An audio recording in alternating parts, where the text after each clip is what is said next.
What up, people? Welcome to another edition of Mike Steph's WrestleMania Memories. WrestleMania 35, 2019, pre-pandemic, emanating from MetLife Stadium once again for the second time in 6 years? So what we had 2013, 2019, yeah, 6 years. We had the main event being a triple threat match, history-making triple threat match of Ronda Rousey defending her WWE Raw Women's Championship against the WWE SmackDown Women's Champion, Charlotte Flair, and against the 2019 Women's Royal Rumble winner and overall crowd favorite, Becky Lynch. This match was historic because that was the first time the women main evented a WrestleMania. It was marquee, the matchup. This was something that they brought Ronda Rousey in for. I neglected to mention last year in WrestleMania 34, Ronda Rousey made her in-ring debut with in a tag team match, a mixed tag team match with her and Kurt Angle versus Triple H and Stephanie McMahon. She quickly won the championship, and while she was riding a wave of popularity, that turned on its head leading into the Survivor Series in 2018. A, a series of events happened in 2018 from SummerSlam on that probably rears its ugly head to this day when concerning Ronda Rousey and the sport of professional wrestling. SummerSlam 2018, we had, I believe there was a triple threat match, if I'm not mistaken. I know it had Becky Lynch versus Charlotte Flair, and if I'm not mistaken, maybe it was Carmella. And Becky Lynch had amassed this tremendous record. She was just winning. She was a former WWE SmackDown Women's Championship, winning. And she had amassed the popularity from winning and from being the people's champion. That somehow was threatening to Charlotte Flair, not from Charlotte Flair herself, but the powers that be that wanted Charlotte Flair once again to be above everyone else. At this groundswell, Becky Lynch was coming. So when they faced each other in that triple threat match, and Charlotte Flair ended up winning the championship at the expense of Becky Lynch. Becky Lynch turned heel. But that was all in the plan of getting Charlotte Flair to be the undisputed top woman of SmackDown.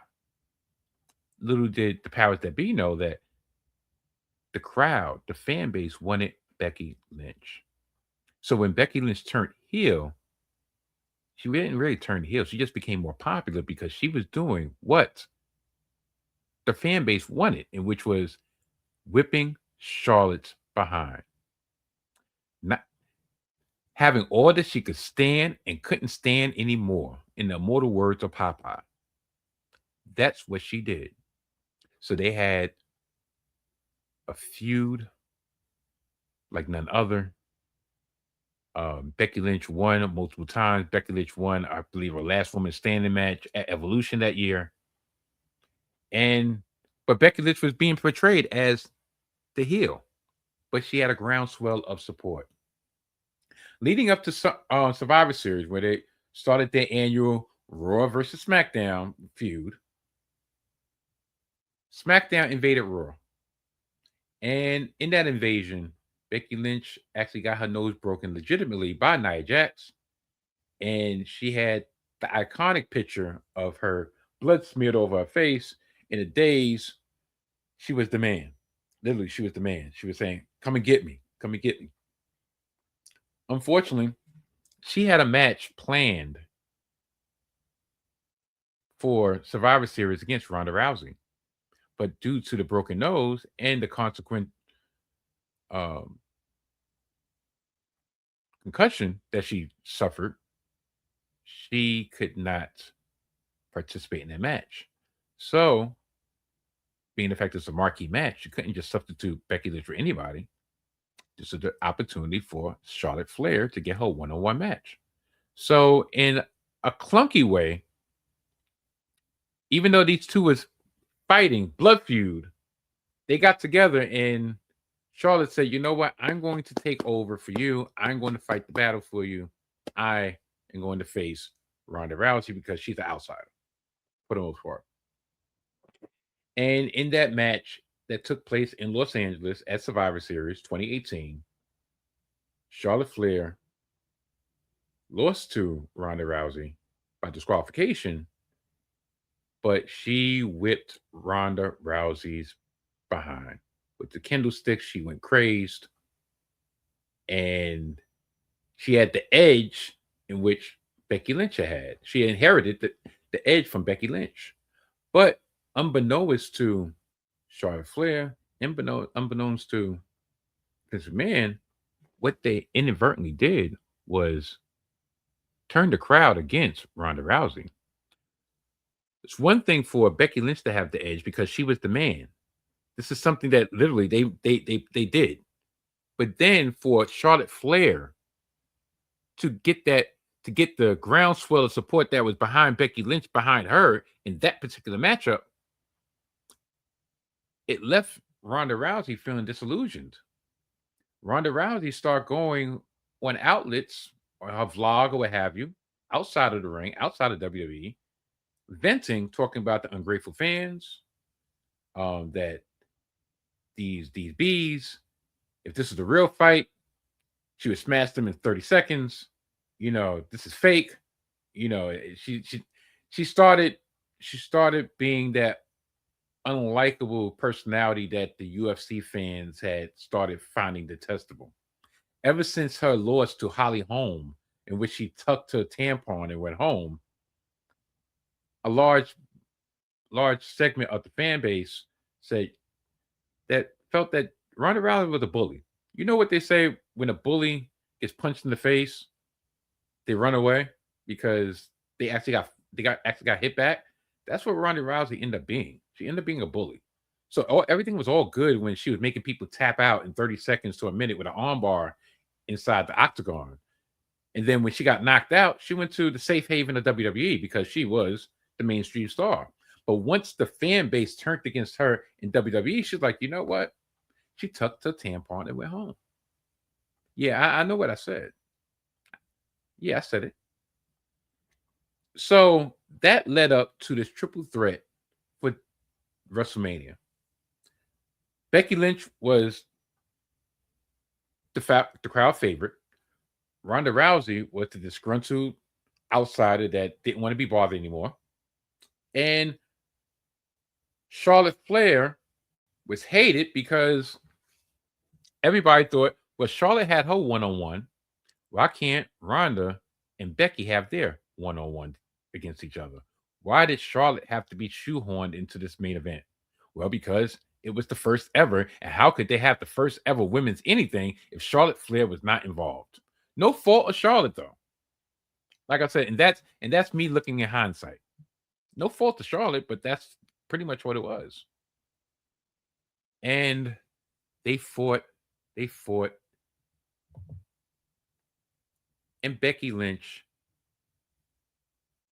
ended up being victorious in this triple threat match. And she ended the night, another marathon WrestleMania. She ended the night as double champ. She ended the night as Becky Two Belt. She ended the night as the man. in another historic match, a match for the decades. Kofi-Mania was running wild. Kofi Kingston, after 14 years of being in the WWE, starting in ECW in 2006, and winning every championship known to man in WWE except for the big one. Actually, I don't believe he ever really got a chance to win the big one. He was never in a main event. He finally realized his dream of becoming WWE World Heavyweight Champion. Not only that, but more importantly, he was the first African American to win that championship in decades. And I know people are like, whoa, whoa, whoa, whoa, whoa, whoa. What about Booker T? Sorry to break the news to you, but there's a distinction. Booker T was five time. And I know that's more than probably 5 times world champion. But he always held the big gold belt, both in WCW and in WWE. He never held the WWE Championship. Kofi Kingston did, with the help of the New Day. And this was all, once again, by happenstance. Kofi Kingston was never meant to be in that position. If I'm remembering correctly, Daniel Bryan had turned heel past the past October, November, and he had beat AJ Styles for the WWE Championship. And it was the new Daniel Bryan. No more yes movement. He was strictly all things organic. He was the organic champion. He was the vegan champion. He was everything anti-artificial. And he, behind the scenes, I believe, was championing Mustafa Ali to get a championship spot, to get a main event run against him at WrestleMania. So I believe Mustafa Ali had got a concussion, and he was replaced in the Elimination Chamber by Kofi Kingston. Like I said, this is my memories. And the groundswell of support and Kofi Kingston getting to the final 2, it was like, you know what, we got something here. Let's run with it. I think there was a gauntlet match once again that Kofi Kingston got all the way to the end, and now it became the establishment against Kofi Kingston. Not so much in support of Daniel Bryan, but more anti Kofi Kingston, more anti-minority, more anti-African American. People like you, people from your ilk, people that look like you. That type of talk was in the lead up. And so it was finally something that they was allowed to be overcome. There was a story. People talk about Cody Rhodes and him finishing his story, even though it wasn't a year-long story. The fans, the fan base, and it's not only the fan base, but people that look like me, people that look like Kofi, we took that story and ran with it like, damn, finally, WWE is finally doing something with us. Like a man that's been in that company for years, a veteran, an OG, is finally getting his just desserts, is finally getting his credit where credit is due. And they let him rock for about 6 months. Unfortunately, he was never really in the main event of a PLE. Yeah, he was champion. What feuds did he have? Dolph Ziggler, Randy Orton. And I think that Dolph Ziggler feud went for like months. Like, really? If they with anybody else being champion, would Dolph Ziggler have been in the main event picture for all those years? I mean, for all those months? Or should I say the world championship picture? The WWE championship picture for all those months? I doubt it. And he was just a placeholder until the debut of Fox, in which they allowed Brock Lesnar to return and squash him in 6 seconds, 8 seconds, pretty much nil. And he never got a rematch. He never got a rematch. If you want to fast forward to something that we'll talk about in the upcoming episodes, Big E suffered almost a similar fate, except it wasn't a 6-minute loss. He was champion for about 3-4 months, and then he lost to Brock Lesnar in a 6-way match. No, he didn't lose the championship in a 6-way match. No, he specifically lost the championship to Brock Lesnar in a 6-way match. Like everybody in that match that could have been pinned, they made a point to pick Big E. And Big E never received a rematch. And unfortunately, his career came to an end not too soon afterward, due to injury. So that always left a bad taste in a lot of people's mouths. But Kofi-Mania was definitely a thing. Kofi-Mania was a movement. Kofi-Mania was the pinnacle of Kofi Kingston's career. And I guess honorable mention, not really, but Batista retired at WrestleMania. He got retired at the hands of the cerebral assassin, Triple H, in a no-holds-barred match that went on entirely too long, and nobody really cared about because it was probably about 4 years too late. Batista left in 2014. After he was supposed to be there for a year, he left in about 5 months when, the Daniel Bryan thing happened at Royal Rumble, and he just realized, like, listen, this fan don't want me. I'm good. But he wanted to go back. He wanted to go out on his terms. So he came back 5 years later to try to go out in his terms. And of course, his mentor, Triple H, was given the opportunity to put him to rest. So yeah, WrestleMania 35. WrestleMania started at 7 o'clock that evening. It ended about 12:15, quarter after midnight. Over 5 hours, and that's not including the 2-hour pre-show. We had other matches such as Roman Reigns making his return from leukemia to beat Drew McIntyre. Kurt Angle was retired at the hands of Baron Corbin, and yeah, that's pretty much all I can remember. Just another WrestleMania. I actually fell asleep right after the Kofi Kingston match. I fell asleep and I woke up right in time for the main event. Yeah. Now, starting next episode is a new era, an era of 2-night WrestleManias.